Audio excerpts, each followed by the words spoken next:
எல்லோருக்கும் வணக்கம். நான் உங்களில் ஒருவன். Hi everyone, I am one of you. இன்னைக்கு வீடியோவில் வந்து என்ன பார்க்க போகிறோன்னா, கிளட்ச் டிஸ்க்னால் என்னங்கிறத பற்றி தான் பார்க்க போகிறோம். What is a clutch disk?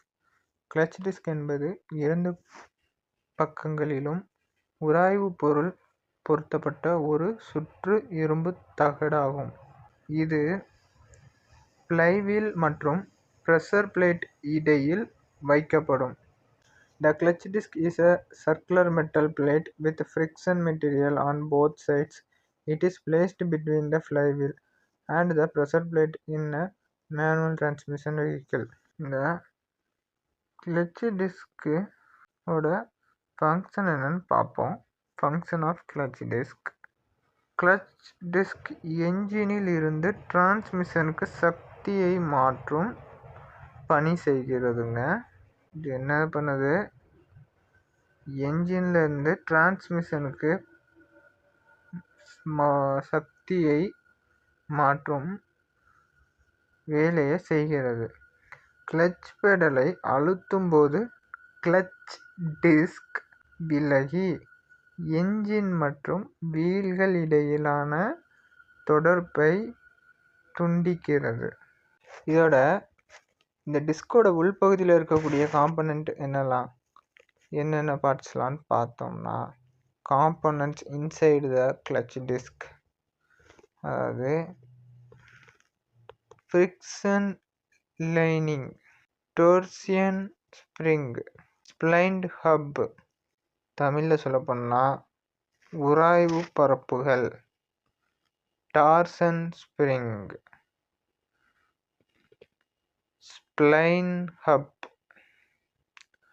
உராய்வு பரப்புகள்னால் என்னன்னு பார்த்தோம்னா, அந்த ஃப்ரிக்ஷன் லைனிங்ஸ்ன்னு இங்கிலீஷில் சொன்னலாம், அதுதான் அது.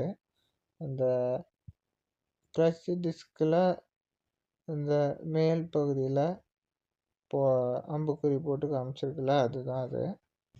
டார்சன் ஸ்ப்ரிங் வந்து என்ன பண்ணும்னா, இன்ஜின்லேருந்து வரக்கூடிய சாக்கை அப்படியே இது மிஷனுக்கு அனுப்பாமல் அதோட அதிர்வுகளை குறைச்சி ஒரு மென்மையான ஒரு பவராக டிரான்ஸ்மிஷனுக்கு அனுப்புது.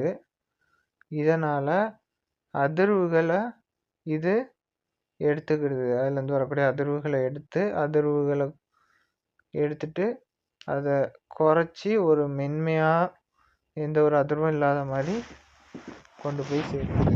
ஸ்ப்ளைண்ட் ஹப் இது வந்து என்னன்னா, எடுத்துக்காட்டுக்கு நம்ம எப்படி ஒரு யூஎஸ்பியை கொண்டு போய் சொருகிறோமோ அதே மாதிரி அந்த கிளட்சி பிளேட் இருக்குல்ல, அதோட மத்தியில் இது இருக்கும். டிரான்ஸ்மிஷன்லேருந்து வரக்கூடிய ஷாஃப்ட் பகுதி வந்து இதில் வந்து இன்சர்ட் ஆகும். இதில் சொருக முடியும் ஷாஃப்டை. நம்ம எப்படி ஒரு யூஎஸ்பி கேபிளை கொண்டு போய் ஒரு சார்ஜர் போர்ட்லேயோ அதில் இன்சர்ட் பண்ண முடியுதோ சொருக முடியுதோ, அதே மாதிரி தான் இதையே சொருகிறதுக்கு இதில் ஒரு இன்ஜினில் உள்ள ஷாஃப்ட்டை சொருகிறதுக்கு இதில் ஒரு பகுதியாக இந்த ஸ்ப்ளைண்ட் ஹப் இருக்குது. இது எப்படி வேலை செய்கிறது? கிளட்ச் பெடல் அழுத்தப்படவில்லை என்றால் டிஸ்க் நன்றாக பிடிக்கப்பட்டு சக்தி வீல்களுக்கு செல்லும். When the clutch is engaged, pedal not pressed, the disc is tightly held and power flows to wheels. Clutch pedal அழுத்தப்படும் போது ப்ரெஷர் பிளேட் பின்சென்று டிஸ்க் விட்டுவிடும். When the pedal is pressed, the pressure plate moves back and the disc is released. என்னென்ன மாதிரி அறிகுறிகள் இருந்தால் clutch plate தேய்ந்து போயிட்டுன்னு அர்த்தம்னு பார்த்தீங்கன்னா, symptoms of worn out clutch disc, அதாவது கிளட்சி ஸ்லிப் ஆகும், சரிங்களா? வண்டி நடுக்கத்துடன் கிளம்பும், எரியும் வாசனை வரும் சில நேரங்களில், பிக்கப்பு ரொம்ப குறைவாக இருக்கும், வண்டியில் ஆர்பிஎம் அதிகமான மாதிரி இருக்கும். வண்டியோட மூவிங் ரொம்ப ஸ்லோவாக இருக்கும். ஆர்பிஎம்க்கு தகுந்த மாதிரி இல்லாமல் இந்த பிக்கப் கம்மியாக இருக்கிறத உணர்ந்தாலே அதுவும் கிளட்ச் பிளேட் தேய்ந்துட்டுங்கிறதுக்கான ஒரு காரணம் தான். இங்கிலீஷில் சொல்ல போனால் slipping clutch, this is one of the reason. Shaking when starting, burning smell, low pickup. இந்த வீடியோ கடைசி வரை பார்த்த எல்லோருக்கும் நன்றி.